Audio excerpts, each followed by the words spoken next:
What is to be done for the artist who wants to serve the proletarian socialist cause? And that's where he says it's a matter of not just political tendency, but also what he calls literary quality. We could say aesthetic quality. So again, he says he's going to use these terms rather than form and content. Right. So form would be quality, and content would be tendency. So he says it's not enough to have a progressive political tendency. You also have to have a progressive technique. Right. And then he says, well, so what is progressive technique? He says, first of all, it has to have quality, literary quality, and aesthetic quality, formal quality, technique. Mm-hmm. And the criterion of that as being progressive or not progressive is how it instructs readers or viewers or listeners to themselves become producers. Mm-hmm. So he's got a great catchphrase. He says, the writer who doesn't teach other writers teaches no one.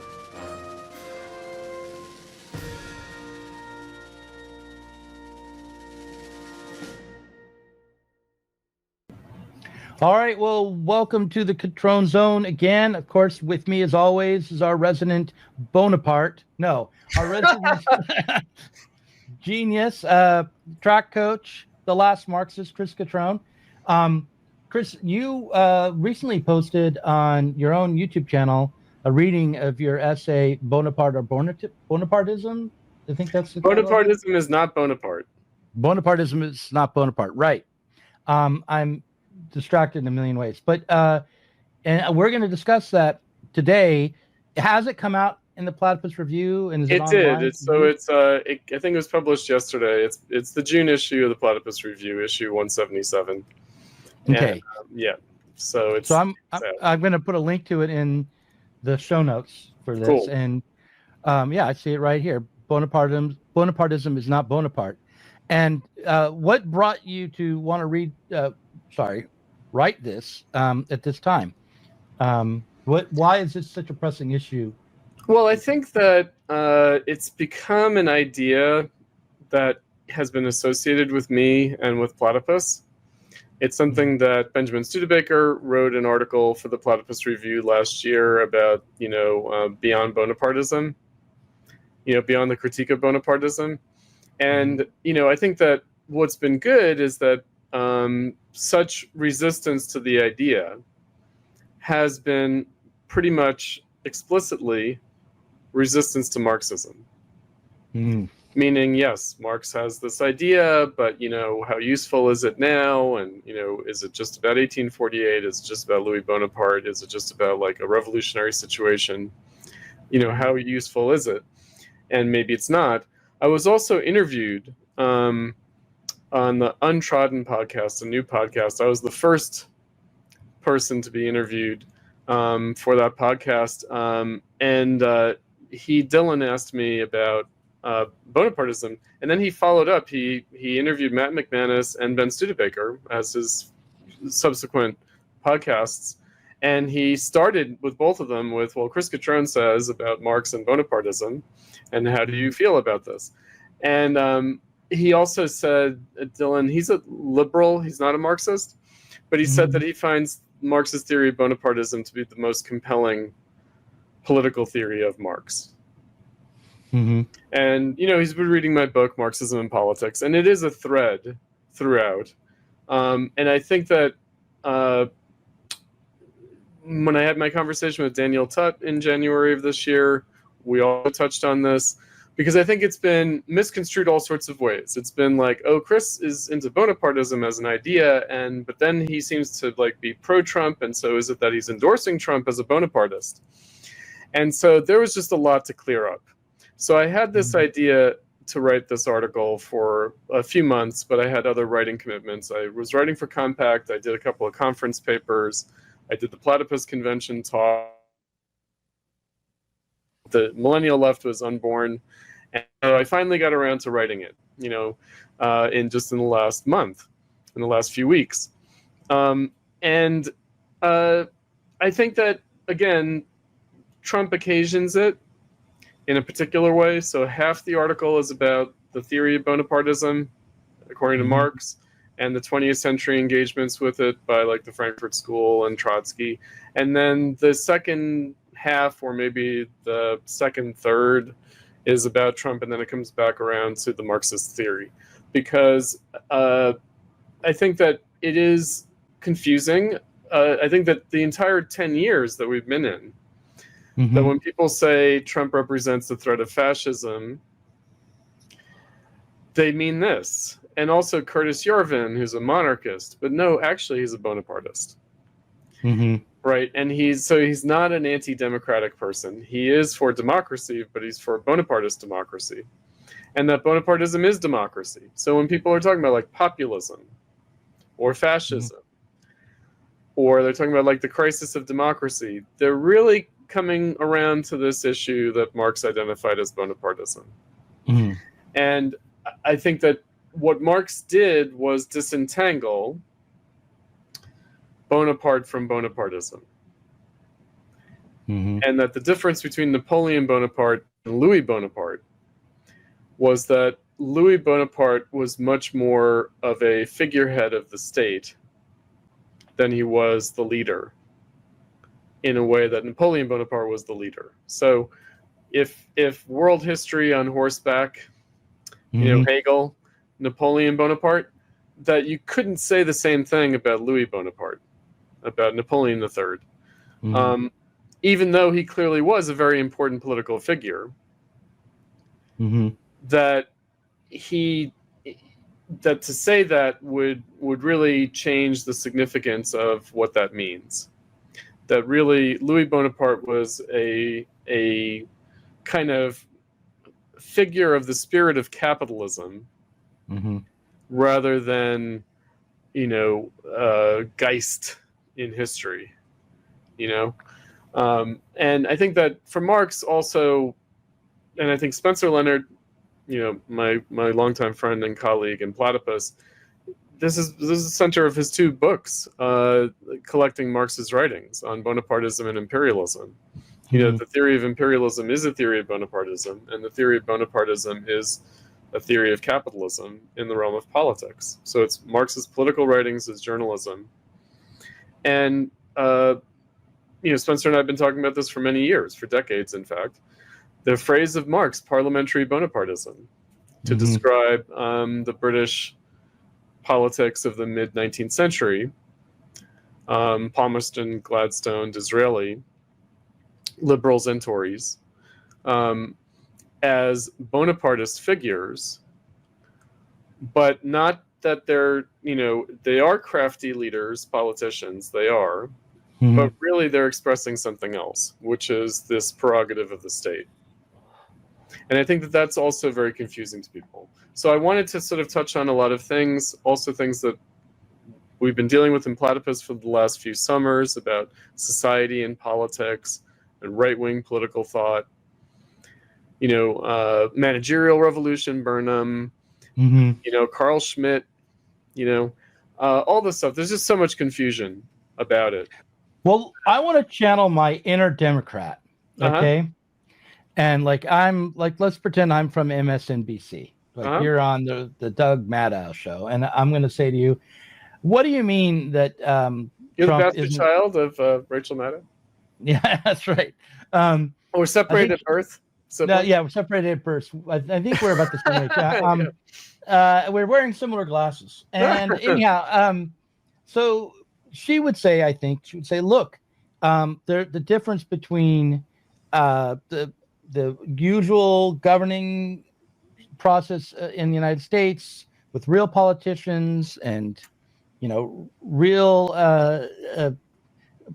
public civil servants is that they abide by the law and the rules, and they understand that the process is as important as their own individual will. Whereas we get these guys like Trump who just think they can come in and decide what they think is right is what has to happen.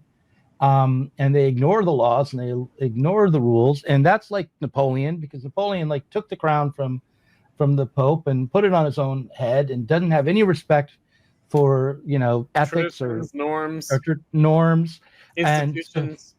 So how can you say that he's not a Bonapartist figure, and that the Bonapartism is in the state? They are, but the historical conditions have changed. So I mentioned Curtis Yarvin. So Curtis Yarvin had a debate with Danielle Allen. Yeah. And Danielle Allen was the wunderkind, at the University of Chicago, young faculty when I was there getting my PhD. And she's, a classics person, but also a political science person, African-American. Basically, they both had a funny roundabout way of arriving at the same place, which was a kind of liberal democracy. So they were dealing with Aristotle's three kinds of government: monarchy, oligarchy, and democracy. But Yarvin reinterpreted it as authority, prestige for oligarchy, and populism for democracy. And so he's been an advocate of authority. He's been a monarchist. And they both were coming at it as Aristotelians. But basically, they both came around to the idea that they agree with Aristotle that all three forms of government can work if they are bound by law. Very liberal. Very liberal in the sense of rule of law. Do you know that the Chinese Communist Party, they say they don't have rule of law, they have rule by law. Meaning they use the law, as opposed to during the Cultural Revolution, let's say.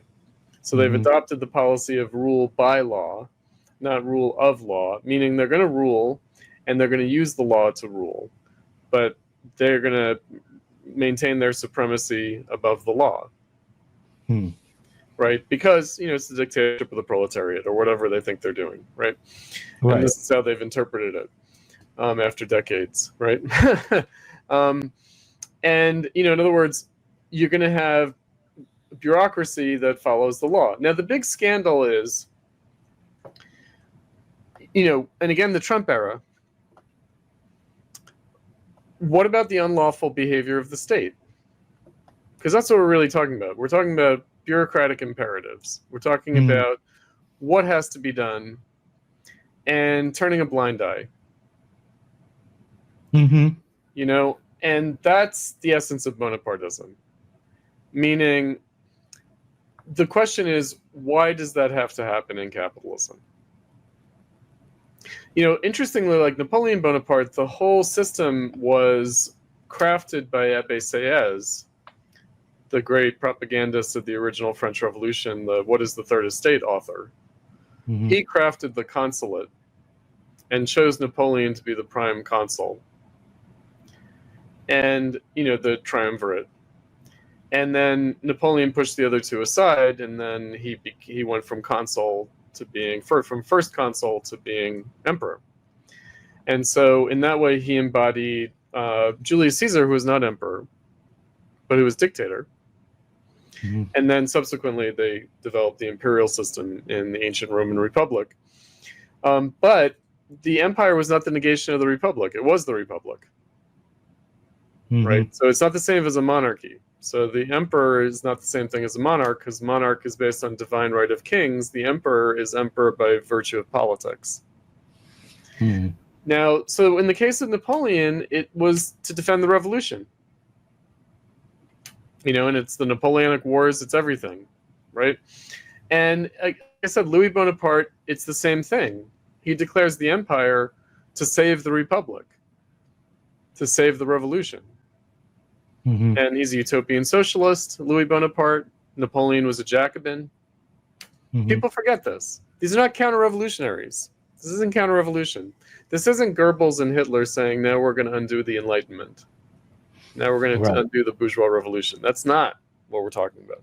So we're talking about something, more specific, but also more familiar to us. And also something that can be easily confused. So I've written a lot about Trump over many years now, but more recently I've, focused on things like John Locke, executive prerogative. Mm-hmm. And that's a different phenomenon because that's still like political rather than bureaucratic. Right. So it's not about like the state becoming its own thing, becoming an end in itself. Mm-hmm. Louis XVI famously said, "I am the state." Right. Now, what did he mean by that? In a way, he meant that he was the boss of the bureaucracy of the Ancien regime. Mm-hmm. But the bureaucracy of the Ancien regime was still an aristocracy. Mm-hmm. And so, again, what don't we like about aristocracy? Well, it's not a meritocracy. What is the modern bureaucracy? It's supposedly a meritocracy. Well, right? the other thing we don't like about the aristocracy is that it's unrepresentative and not democratic. But it's not democratic, it's unrepresentative, but it's nepotism. You're born into it. Mm-hmm. Right? Like talented people can join it, but only kind of arbitrarily. That they would ennoble, so the absolute monarchy, they would ennoble members of the bourgeoisie. Right. That was in Britain, that was in France. So absolutism was a kind of bourgeoisification of the state, but through this aristocratic arrangement. And it's, and again, it took on a different kind of role. It sort of usurped the power of the church or made the church into state employees in a particular way, that they had to answer to the king rather than to the Pope. Like that went on in France, and obviously, famously, that went on in England with Henry VIII. Right? He had to split the church away, the local church. So it looks superficially like that, but it's not. And the reason is that the conditions for it are different. Like you could say, in some ways, the absolute monarchy was bourgeois revolutionary. It was part of the social revolution of bourgeois society. It was about the rise of the bourgeoisie within feudalism. It was about the subordination of the church and the aristocracy to the bourgeoisie through the king. And a complicated process. English Civil War and Glorious Revolution, and the French Revolution, obviously, and other things that took place earlier in the 16th and 17th centuries. The Protestant Reformation, of course, is all bound up with that. The Protestant princes versus the Catholic princes. So it looks superficially, again, like more of the same, but now it's about capitalism rather than that social revolution of bourgeois society, of bourgeois emancipation. I mean, we have to call things for what they are, meaning emancipation of bourgeois social relations, emancipation of labor. It's the breaking of the guilds. It's the breaking of the power of the church, the aristocrats, and the guilds. Right. And, like I said, a complicated process, but the absolute monarchy was that process, was the center of that process. And in some ways, that's why you could say, well, it's kind of an accident that they had the French Revolution and overthrew the king, because it already was a bourgeois regime in many respects. There were already bourgeois social relations. But somehow it was inadequate to like the needs of the state. So liberal democracy, or you could call it something else, republicanism, small r republicanism, because the difference between republicanism and democracy is what we were just talking about, rule of law. The republic is rule of law, democracy is rule of the people. So when the American conservatives, the conservative liberals, the capital R Republicans, when they say we don't live in a democracy, we live in a constitutional republic, that's what they mean. They mean we don't live in rule of the people, we live in the rule of law. But no, capitalism, no. I'm sorry, no. Meaning the law was on the side of the Confederacy. The law, the Constitution, we could say, or it was ambiguous. It could support either the Confederacy or it could support the Union, and that's why it had to be a civil war. Right. I mean, you could have had a political process which would have changed the Constitution and the law without a civil war. without a I civil agree war. with that, by the way. I blame the Democrats, meaning the Democrats started the Civil War. And they've threatened to more recently, too. So we should pay attention. But we're talking about more Woodrow Wilson type era stuff, meaning we're talking about after the industrialization of the United States and after the rationalization of the bureaucracy. So when it went from the spoils system to the civil service system, still there had to be enshrined this progressive view of the administrative state. So that's why Woodrow Wilson is the character to focus on, rather than Abraham Lincoln, right? Who again, Abraham Lincoln would be more of a Napoleonic figure rather than a Bonapartist figure, right? He's ambiguous that way, meaning you could say Reconstruction in the United States failed. I mean, the strictly Marxist view of all this is that Reconstruction failed in the United States because it already posed the necessity of the dictatorship of the proletariat. Meaning the only way that you could really have successfully abolished slavery in the U.S. is socialism. Right. Abolish wage slavery as well, basically. Yes, that's right. And it's interesting that, the Southerners, they said, well, slavery is the solution for the industrial problem. Like, in other words, they wanted to spread slavery to the North in the sense of, well, you have these factory workers, and shouldn't they just be slaves? Because they're not really bourgeois laborers anymore. They're not independent artisans. So they are slaves. It's just that you pretend that they're not. That's what the South said to the North. They said, you want to abolish slavery, but actually we're going to argue for the advantages of slavery for you. Industrialized North. Right? And, it just raises this question. And so what we had was, and again, this is a theory of what the Dixiecrats, what the Southern Bourbon, what the post-Reconstruction South, that this was the incubator of American Bonapartism.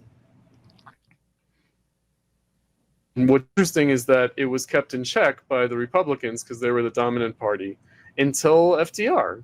And so the question is FDR some strange final success presaged by Woodrow Wilson of Bourbon Restoration Bonapartism going national, right? Because Woodrow Wilson segregated the U.S. Army. It hadn't been. He segregated it. He segregated Washington, D.C. It hadn't been. And so that was, that is the old style Marxist interpretation, is that basically Reconstruction should have been a struggle for socialism, but instead its failure, the needs of capitalism, generated American Bonapartism. Right. And it continues, American Bonapartism continues to through today, but not through Trump. Can I give an example? Yeah. Okay, so recently, I've been editing the last election, and I was looking at footage of Elizabeth Warren. And she stood up and wanted to talk about Trump's corruption. And the number one thing she mentioned, the first thing, was how he put on a Tesla exhibition on the White House lawn, brought Elon. What a lame example. Right. And I thought about it and thought, well, wait, at that same moment, the Democrats were encouraging protests against Tesla and against Elon. And some of those protests led to acts of vandalism. Yep. But the reality was that Elon was running Doge, which was supposed to root out overspending and corruption. And the Democrats were politically opposing his efforts and organizing protests against it. And one of the ways they were doing that was trying to undermine the business of Elon Musk. So for political reasons, in the service of the nation, Trump put on a Tesla exhibition on the White House lawn. To defend one of the biggest companies in the United States. He had to defend Elon Musk from the Democrats. Neither party did anything illegal, right? It was all politics, right? Yeah. Right. I mean, maybe if you could show that the Democrats were knew about Tesla arsonists attacking Tesla dealerships, and they were funding it through the CIA or something. You could then show that this was illegal. But otherwise, they had the right to organize protests. They had the right to every right to oppose Musk and Doge. So, but then that also meant that the president had the right to stand up for Musk, and whatever norms there might be around, using public funds for personal benefit didn't apply because it was actually in the service of policy within the state. And the company, yeah. I mean, it was, it's not like, Musk. Right. So it was contrary but to Warren is being the Bonapartist there because what she's wanting to say is the rules of the administrative state and these so-called rules of ethics that we impose on politicians should limit their ability to do politics, despite whatever the Supreme Court has decided in the Constitution says, that we have the power to enforce these ethical norms as we see fit within the bureaucracy. And so she was on the side of the, these ethics boards and these bureaucratic rules-based I mean, it's like the first Trump term. Mm-hmm. So the first Trump term, because basically the Democrats, after reeling from the election results, which I was just watching something, it was a New York Times podcast where they were talking about how, 98% of counties went in the direction of Trump, and only 2% went in the direction of the Democrats, and those were the richest and most educated counties. And so that, that basically there's this kind of major tide over the last 3 elections where Trump is getting more and more support in the working class among all groups, right?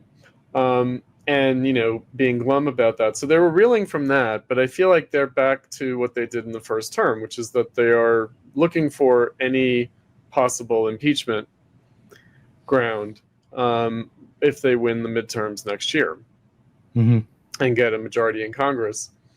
Now, so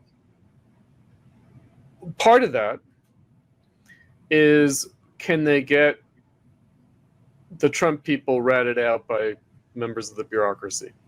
In other words, can they utilize whistleblowers, internal resistance from the bureaucracy against the political appointees, against the civilian authorities, the politicians, Trump and his people? Can they get any dirt on them? Right. And, so they will be trying for that. They'll be digging for that. And they need to be constantly on the airwaves saying, we're on your side. If you have something to report to us, we will eagerly use it. And, likely there will be some, in other words, I'm not here to say the Republicans are not corrupt, right? I think that, and also I'm not here to say that they're going to be particularly smart about it. Right. I was watching something with the editor of The Atlantic, Jeffrey Goldberg. So he has a weekly show called The Washington Week, and it's with him and some Wall Street Journal people and New York Times people and whatever, but Democrats, right? And they basically had to say, they had to admit the Biden family corruption, and then say that the problem is that that wasn't good, but Trump and his family are going way beyond that. Yeah, that this is that there was penny ante stuff with the Bidens in comparison to the Trumps.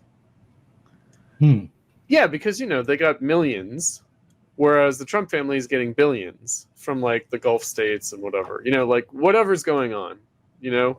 However they're using the perks of office to boost their businesses. Obviously, the Bidens don't have a business. Right. Right. So their ability to make money off the office was limited in comparison to Trump, where it's pretty much unlimited. So the Clintons, obviously, and the Obamas, made a lot of money out of their office, but not in the way that Trump is capable of doing, because he's already a multi-billionaire. Right. Right. So he can land these contracts. Biden doesn't have a business that can land a contract, to build Trump Tower in Qatar or whatever, Yeah, but it's totally different. That's just not. It's business. In other words, No, I mean the Democrat stuff just is pure corruption. Meaning, like, the only thing that you're getting the money for is political favoritism. Where That's like saying every contractor, is corrupt. which is true. Yeah, Which is true. I mean, I'm from New York, right? And so it's a joke that the construction business was controlled by the mafia, and that all the bodies were hidden in the concrete at the base of every building. I'm sure that's true. And that's why Javits Center had like a historic amount of concrete built into it, because the contractors were all mobbed up, and that's where they put all the bodies. Yeah, all those were all the people Clinton had killed. Absolutely. Hillary. Hillary. Yeah, okay. So but getting back to it, yeah. She is, I mean, I raised a lot of things in the article. So I raised like Edmund Burke's Critique of the Jacobins. Mm-hmm. Modern conservatism, meaning, Burke is not like some kind of atavistic, I mean, he can be taken up in all sorts of ways as a kind of romantic, but he's a Rousseauian, he's a liberal, he's a conservative liberal. It's modern conservatism. That's what modern conservatism means. And he says, look, the Jacobins are just creating a situation where it's going to be the rule of lawyers, and it's going to be sophistry in the service of venality. And he was right. He was kind of right for the wrong reasons. I mean, he was right about the Jacobins, too. I mean, obviously, it's what Hegel said in his Critique of the Jacobins as well. And, the basic liberal critique of the Jacobins is that, they and Marx says this, in trying to resurrect the ancient Roman Republic in the modern bourgeois state, it was an abomination, a mismatch. Meaning the use of the law in this way in the political realm just means something different now. Right. And that's in a bourgeois revolutionary situation. How much different is that than the capitalist situation? And that's where 1848 is different from 1789. What Marx says, I mean, he uses all these phrases that people can take a million different ways. He said that in 1789, the phrase went beyond the content, but now the content goes beyond the phrase. That's kind of ambiguous. That can mean all sorts of things. Yeah. Right? Meaning, what he was saying is that the Jacobins and Napoleon declared themselves to be, the resurrection of the Roman Republic, but really just for some grubby bourgeois interest. So that, very much like Edmund Burke. Whereas he was saying in 1848, the task of socialism, right, goes beyond the phraseology of the Democrats, of democracy, of the Democratic Republic. The content goes beyond the phrase. So he was saying, okay, they announced democracy in 1789, but really they were just doing this thing in service of the bourgeoisie. Whereas now we have a task that goes beyond democracy, communism, socialism, communism, right? And notice that's a very short interval of history that we're talking about, 1789 to 1848. Yeah. Some of the same people were still alive. Right. So, again, whether Marx was right or wrong, we have to pay attention to the fact that he thought everything had flipped between 1789 and 1848. Right. With respect to the state and politics. And he really did, talk about it in a way that, Could you explain to me how things had flipped again between 1789 and 1848? And because I think I understand, but if you what had let's walk through it. Yeah. Let's walk through it a little bit more slowly. So again, I mentioned the absolutist state as bourgeois revolutionary. And you might see that most clearly in just the line of, Dutch Revolt, English Civil War, English Glorious Revolution, American Revolution, French Revolution. And the fact that the French Revolution does end in Napoleon, does culminate in Napoleon. So I have a different view from the way a lot of like so-called Marxists see things, because they don't really follow Marx on this very well. They don't understand his point, or Lenin's point, or whatever. When Lenin said, "We're Jacobins wedded to the workers' movement," the real through line of the French Revolution is to Napoleon. It's Abbé Sieyès, it's Lafayette, who participated in the American Revolution. It's Napoleon. It's also Saint-Simon, the socialist, who was an officer under Lafayette in the American Revolution. Oh yeah. This is like a direct connection. And of course, Louis Bonaparte is a Saint-Simonian socialist.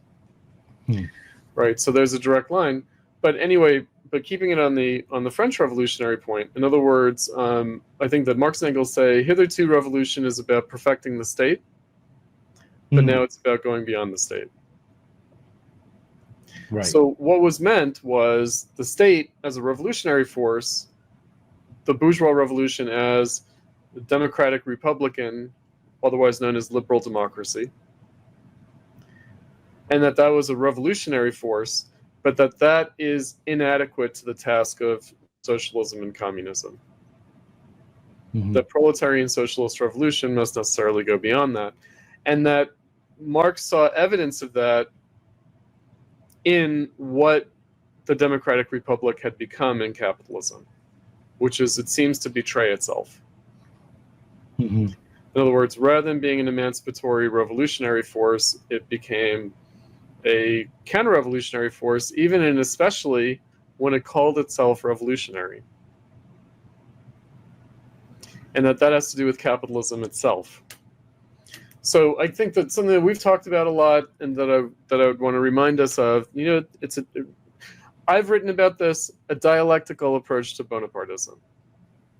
That the view of the dictatorship of the proletariat is as the dialectical opposite of Bonapartism. In other words, the same necessity of the state in capitalism, Bonapartism, is the same necessity that has to be met by the dictatorship of the proletariat. So they are two sides of the same coin in Marx's view,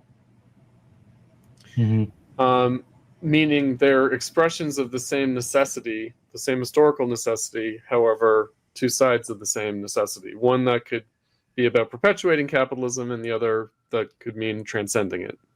And then in both senses, we have the repetition of the bourgeois revolution. So it seems like the political revolution is the social revolutionary force. But then no, the state plays a different role. So the state, instead of really being true to the revolutionary possibilities of capitalism, falls below that, namely socialism and communism, and becomes the maintenance of capitalism. And the conservative liberals, like the capital R Republicans, that's why they call progressivism, this moniker associated with the Bonapartist state, they call it socialism. Because from their perspective it is. But from a Marxist perspective, it's the obverse of socialism. Like it's the travesty of socialism. And I point out in the article, in a way that I'm sure will annoy a lot of people, this is how Trotsky and the Frankfurt School saw Stalinism.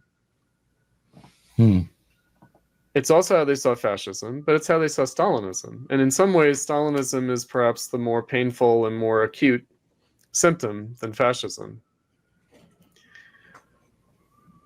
Yeah. So that's certainly on the left, but I think overall, I think it is. Overall. Yeah. So I think that it's tricky because it seems like, okay, I'm going to recall Moishe Postone, who I'm sure is spinning in his grave with my Trumpism. I'm sure he's spinning in his grave. But nonetheless, Moishe, just hold on. Right? That, because Moishe had this interpretation, very flat-footed and undialectical, I thought, of Hegel. that when Hegel says Geist, really it's capital. Hmm. And I don't think that's right. In other words, I think that capital is both the Geist and the anti-Geist.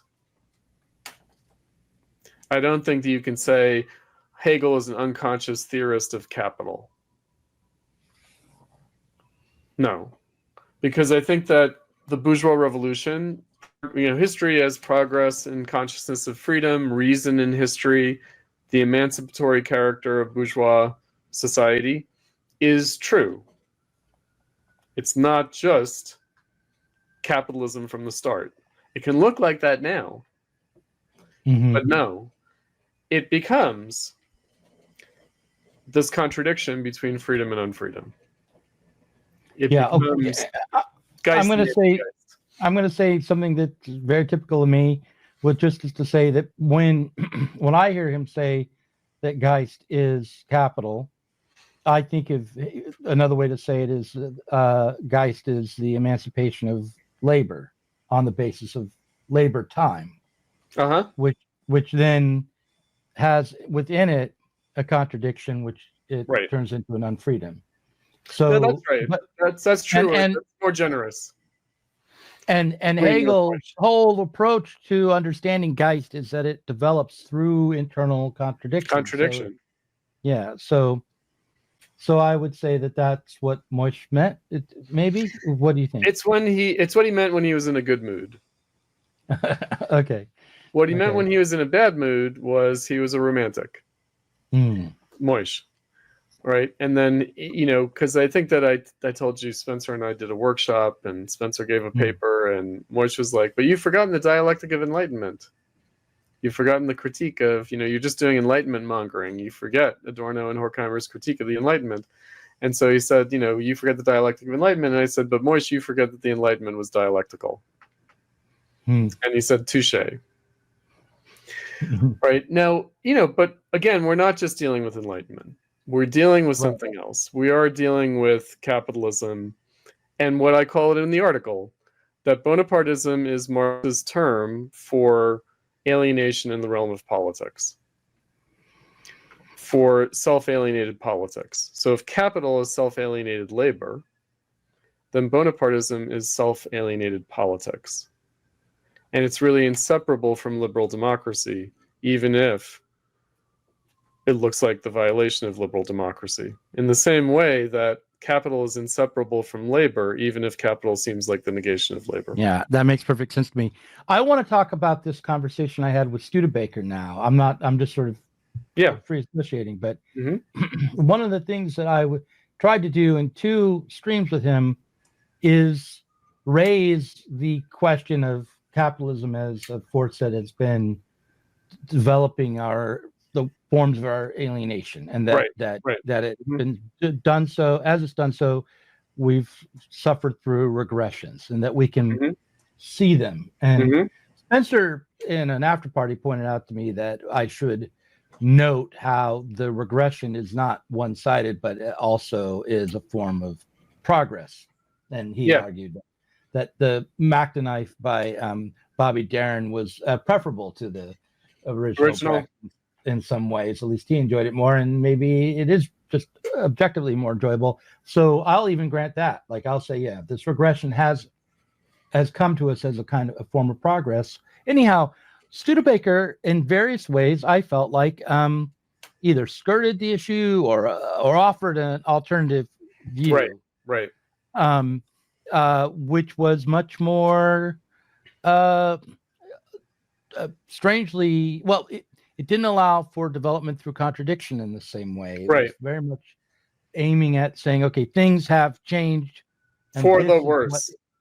For the worse. And this is what is now. And you cannot, while we can look back and see that the misery had kind of developed out of the potential for emancipation in the past, it is not developing out of that potential now. It is as a different. Right. The people are just beaten down. I mean, what I'd say is, because again, this is a term that's very much associated with my pedagogy and Platypus. Regression. Right. like really foregrounding regression. And But it was reading Commitment that made me really think about Regression. Sure. By Adorno. Adorno. It was not. It was. I mean, you brought it up, and I kind of thought I understood it, but then I thought of it in the terms of Brecht in particular, and I thought, oh wow, you can actually really see it. Here. Yeah, you can see it. So I think that just as one needs a dialectical view of Bonapartism, one needs a dialectical view of regression. The reason being that, of course, well, there are two things. One is that capitalism is the regression of bourgeois society. But, and it will look like the workers demanding their bourgeois right of labor is regressive with respect to technological possibilities. And yet, that's the only way we're going to get beyond capitalism, is through this apparently regressive politics of socialism. Meaning, like, the more updated modern liberals, you know, marginal utility theory, or Keynes, or what have you, certainly Milton Friedman, you know, they're just like, socialism is kind of regressive. Like, what do they want to do? They want to establish some kind of guild corporatism? Like, what is it that they want? Like, they're trying to hold back progress, the working class, whereas progress means overcoming labor in the old way. And so what do these socialists want? They seem to want to, like, stop progress or turn back the clock. And then we get degrowth Marxism now. Right? And so it's all potentially very confusing. But, again, that's where I'm here to say, yes, and, or maybe yes, but, I don't know. Like, to the, you know, to the people who think that old style Marxism is so regressive, like, oh, what are you trying to do? The working class? Right? And it's like, yeah, but that is going to be the form that it takes. And not, I mean, concretely, it's going to look different than it did 100 years ago or even 50 years ago. But nonetheless, like, yes, people are going to demand, I mean, look, that's what Trump is doing. And again, we could just say, oh, well, that's just purely regressive in an undialectical sense. Like, I think that I mentioned that Moishe's last talk, 2018 in Vienna, he said that fascism came out of the destruction of the middle class and Trump comes out of the destruction of the working class. Meaning that the assertion of, as Trump puts it, the right to life and the dignity of work is purely regressive. And it's like, but is it? And then, and so what are you saying? Are you saying, why would he say that it was purely regressive? That does not trying to defend the working class against its destruction by capitalism, which can only produce this authoritarian spasm of violence the way it did with fascism. I mean, basically, it's an argument in favor of we should be with the progressive technocrats against the workers who are rebelling. Yeah, but on his good days, Moish would say, I am afraid of a future where everyone just lives in a basement with strapped to machines, zoned out on drugs, and there's no dignity to life. This is where I prefer Adolf Reed, who wrote in his article Black Particularity Reconsidered in the late 70s. He started publishing around the same time Moish started publishing, where he said that, you know, a socialist movement would have to encompass both the counterculture and the hard hat reaction. Of course, yeah. Right, but that's better. That's more to the point, right? Yeah. Right, because otherwise we're despairing of political possibilities. Now, again, that sounds nice, but then we know where Adolf Reed went with that, which is this right-wing social democracy. Yeah, well, he went to the NLRB and that kind of thing. Yeah, the Democrats, and although he's the one of the people who taught me about Taft-Hartley being bad, you know, right, right. But but again, it's like fight the right stuff, and so I feel like okay, but what are we really talking about in terms of regression? There's regression, there's regression. And there's progress and there's progress. I think it's important to say that so-called progress in capitalism is not progress in freedom. And yet capitalism does still create new possibilities at a concrete level. It's just that it gives us those concrete possibilities in a deformed way. In a misleading way. Like, can we say that every new thing that capitalism throws up is itself progressive? No. We could say it's a kind of deformed expression of a potential for progress, but it itself can't be called progress. Whereas, of course, the Democrats are there to say, this is just the latest thing, and we just need to go with it. And then the conservatives, the Republicans, are there to say, is this progress? Or is this just the undoing of humanity and, freedom and our rights? And, and then they can get more strange about it with like religion and, Christian anthropology or whatever it is. And, but I just, again, for me, I just think actually we don't need to get lost in the weeds, that we can take a more circumspect view and say that the struggle for socialism from a postmodernist or like post-work or like new leftist, and then even earlier 20th century, like I was in a dialogue with a young person from the Netherlands about communization, and I was like, oh boy, here we are, right? A communization theory. And it looks like old style Marxism is regressive in comparison to that. But I'm here to say, but it's political in a way that communization can never be. Right? In other words, I can be sympathetic to the anarchism and the communization theory and the left comms, but it's just never going to be political. And in the meantime, history is going to progress politically, meaning it's well. But see, that's letting them off the hook a little bit, because it will be political. It just won't be political in service of socialism. Right. They will be taken up and transformed, and it will serve regression. That's when you get it wrong on the left, you join the counter-revolution. That's a scary thing. You do. That's true. That's true. You do. And, so, but to get back to the point. Yeah.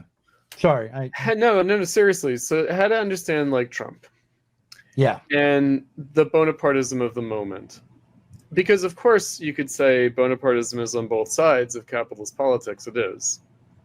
But then you have to look at, okay, but what is actually being articulated and how is it being articulated? So, Obama and Trump, this is the big cognitive dissonance. And, I wrote about it in one of my articles, Samantha Power, right? Who was the great, foreign policy, best and the brightest, Obama team, these people. And, they wanted to change U.S. foreign policy. They wanted to defeat the neocons. They wanted to make a whole reversal on the war on terror. And then she came in and she was domesticated by the bureaucracy. And she said, we learned that there's wisdom and continuity in American foreign policy. And the problem with the Trump people is that they don't have the wisdom to learn this. In other words, they're going to try to change things. And I was like, so to me, it's just, who's the conservative here and conserving what? Right. Like the Democrats as defenders of the deep state is all we need to know. It's all we need to know. And yet it's been consistent. And it started before Trump. It started with Obama. Yeah, it started a long time ago. But in our time, in terms of the crisis of our time. I think it started with Clinton, actually. But I think that Clinton and Hillary, they were probably around for long enough. If you remember their criticism of Obama in 2008, was that he was too young to know. And so whereas they were like wise to the ways of the world, and so they basically thought that, you can use the state and you can make some progress. There just wasn't the crisis yet. Like the crisis. Yeah, I just remember when Bill Clinton expanded the definition of terrorism and locked people on the left up for environmental terrorism when they would did more. I mean, obviously Ruby Ridge and Waco, right, the Branch Davidians, which I guess these are like right-wing talking points or right-wing conspiracy theories. I know. I went with the left-wing version of the complaint, and the much more profound one was about the Earth First people. Yeah, right. Yeah, and others like them, other mainstream people. I mean, what I would say is that we really have had a crisis, and the crisis, the George W. Bush administration was a crisis, but maybe not quite yet. I think the crisis is shown in the inability of Obama to end the war on terror, even though he absolutely did want to. Mm-hmm. Just the fundamental inability, and then just abandoning that. Mm-hmm. And really, you know, and that's why we have this narrative of like Hillary the neocon, you know, and she suckered Obama into Libya and, you know, and the Syria mess. And, you know, it's kind of like, yeah, it's not as simple as that. What we're really dealing with is a crisis. Trump And wants to end the war in Gaza, and he wants to end the war in Russia. right, Ukraine, But yeah. it does not, right, and I say Russia because they just got bombed. But yeah, in Ukraine and Russia. Mm-hmm. And it's not looking like he's going to be able to right at the moment. I mean, we will see. We will see. Meaning, you know, what did Lenin say? No old system goes under until it expends every last possibility of its resources. Hmm. In other words, I think that the hope is that, you know, these policies will be fully exhausted, meaning the American policy, but also Putin. Hmm. And obviously Hamas has played out, but also Netanyahu. In other words, like, isn't this really exhausted? Like, is there anything further really? No. And, you know, so whether he can have everybody on the ropes of the exhaustion of this policy, you know, I mean, that's the way he's playing it. He's playing it like, you know, he's trying to negotiate with the Iranians. And he's like, yeah, but, you know, aren't you spent? Aren't you completely spent? Mm-hmm. You know, isn't it time to give up? You know, and obviously with Hamas, it's time to give up. And with Netanyahu, it's like, well, you know, you spent a year and a half doing seemingly everything you possibly could in terms of inflicting war on Gaza. If you haven't succeeded yet, you're never going to. And he's telling the Ukrainians and the Russians the same thing. He's telling both sides, you can't win. Isn't it hopeless? Now, of course, you know, it's not entirely hopeless, meaning things are accomplished through war. Like, he is doing this kind of bourgeois common sense, nothing is accomplished through war. Unfortunately, things are accomplished through war. And the bureaucrats know. They know, oh no, you can accomplish something. Mm-hmm. Right? And they're going to try. Right? So they're not, you know, so exhausting them is hard. Mm. Right? So can the politicians outlast the bureaucrats? Well, they kind of never do. Right. You know, the bureaucrats always outlast the politicians, and they play a waiting game. I mean, I mentioned it in the article about, you know, I think that the bureaucracy punished Biden for pulling out of Afghanistan. That's why the Afghanistan pullout was so awful, because I think he was sabotaged. Mm-hmm. I think that, you know, and again, the way they do it is they're not like sitting there saying, we have this interest, we want to keep this war going. That's not the way it works. The way it works is we know what we're doing and don't try to overrule us. Like, okay, you want to pull out? Well, it's going to take us 5 years. And Biden's like, yeah, you know what? I don't have 5 years. Mm-hmm. We're doing it now. We're doing it on the 20th anniversary of 9/11, which is what Trump was aiming to do too. Except he was going to have the Taliban at Camp David to have a ceremony and everything. Wow. I don't know if you remember that. That was the plan. The plan was that he was going to have Mullah Omar at Camp David. And the bureaucracy and everybody and the Democrats were like, and the Republicans were horrified. They're like, how can you host the Taliban at Camp David? How can you give them this much legitimacy? Mm-hmm. Right? It was a way to, it's a way to control. Yeah, make a deal. Make a deal, you know. You know, you make them pay fealty too, right?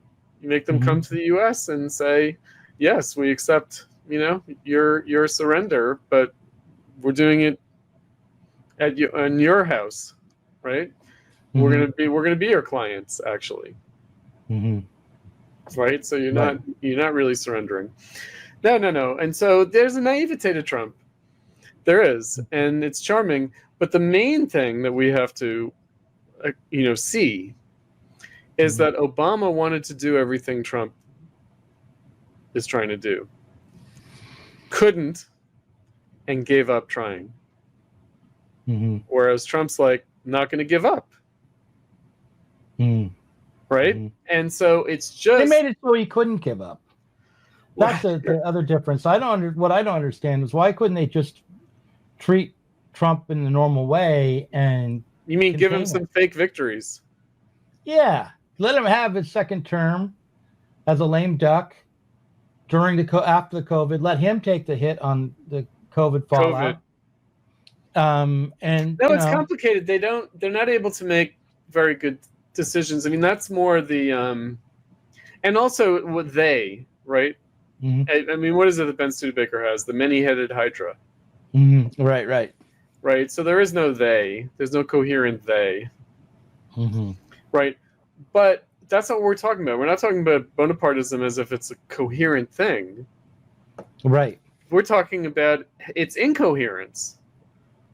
And how that's a function of capitalism. In other words, why is it impossible to do politics? Well, listen, I think we've come up to almost an hour. I'm going to ask you a question, and then I think we're going to go get a cup of coffee and we can do the second half. But because I have 6 minutes left of the film to edit today. Here's what I want to ask you: is that incoherence in the Bonapartist state?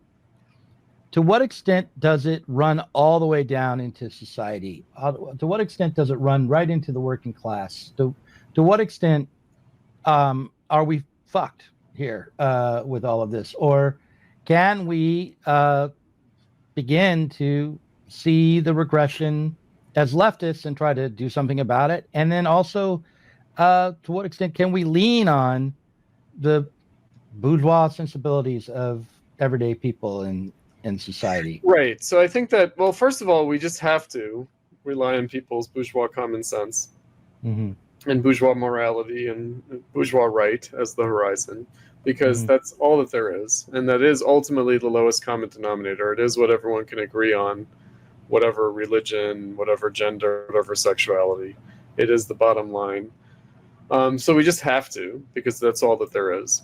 Now, in terms of the incoherence, of course, it runs all the way down through society. Absolutely. It totally does. And in fact, it's generated up from society into the bureaucracy and the state. In other words, its source is society. Its source is not in other words, bureaucracy is not the cause, it's the effect. It's the symptom. And what I would say in a very kind of dialectical, but not even dialectical, just in a very bourgeois kind of way, I would say you don't know a problem until you try to solve it. Meaning you can't really see the problem until it manifests in practice. Right. And so it's only in trying to organize the working class that the self-contradictions of the working class can be visible. Right. And then in how we deal with it.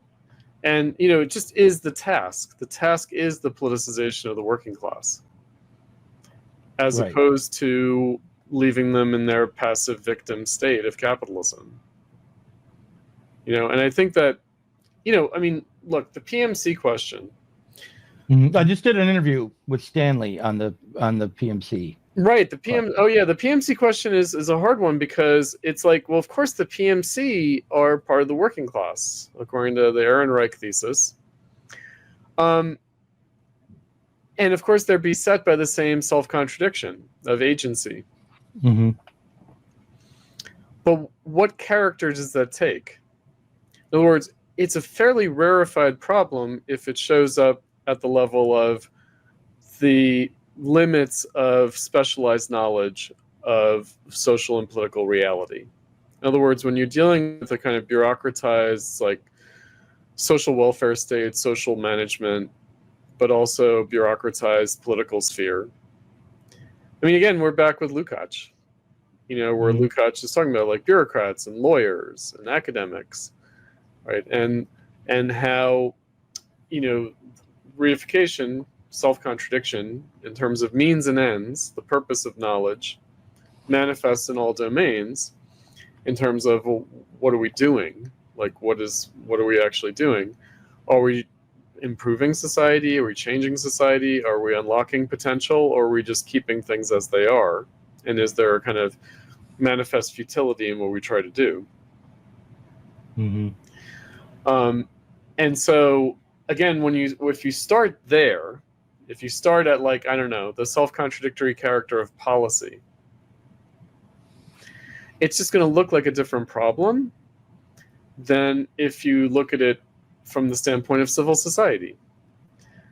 Where, okay, when people try to do something that the state can't do, that it might try to do but can't really do, then you're going to come up against, like, decisions, choices that have a social character but also have a political implication, a political character. And you're going to see the need for addressing things at a higher level. In other words, that's the idea anyway. The idea is that that's the only way that the problem can truly manifest. That if you're looking at it from the top down, from like a bureaucrat standpoint, it goes back to the first article that I wrote for Sublation, Dogmatization, and Thought Taboos Left, which is that the left thinks of itself as an alternative ruling class.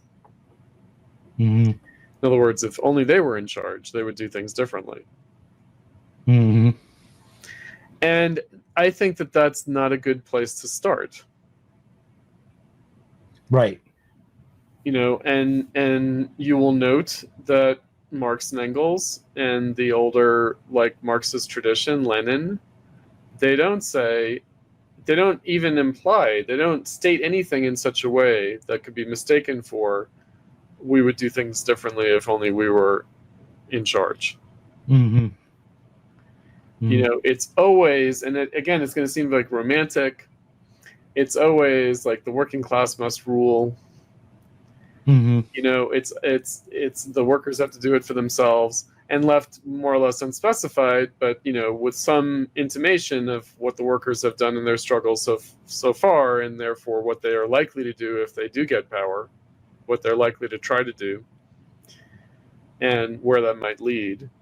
But it's never like we should be, like, it's never advice to the ruling class, like, you should be doing this policy instead of that policy. It's never that. It's never, telling the capitalist state, oh, things would be a lot better if only you institute this welfare program. It's never that. The old Marxists never say that. And what happens is that gets telescoped into, well, because those policies didn't exist at that time, that possibility wasn't an option. And it's like, actually, it was an option. There was a public works program on the agenda of the 1848 revolution in France to put the unemployed to work. There was a social welfare state instituted by Bismarck. Became the model for progressives. So it's not as if this stuff didn't exist in the time of old Marxism. It did, and they rejected it. And so, again, what people want is for things to happen right now. They want a different policy. I want people to recognize that they want to do capitalist politics. And good luck. Including they want to be bureaucrats. Fine, good luck. Go with God. You know? But that is Bonapartism. Not this guy, Donald Trump, who comes in and says all your supposed knowledge is bunk. Right. And who seem to have all, like, he gets the votes of the uneducated. And so it just seems like, who are these rubes who don't know what they're doing, telling us who want to do the right thing and who know? Who are they to tell us what to do? I'm going to end it by quoting Donald Trump and just say, I love the uneducated. And we'll leave it there. Thank you, Chris.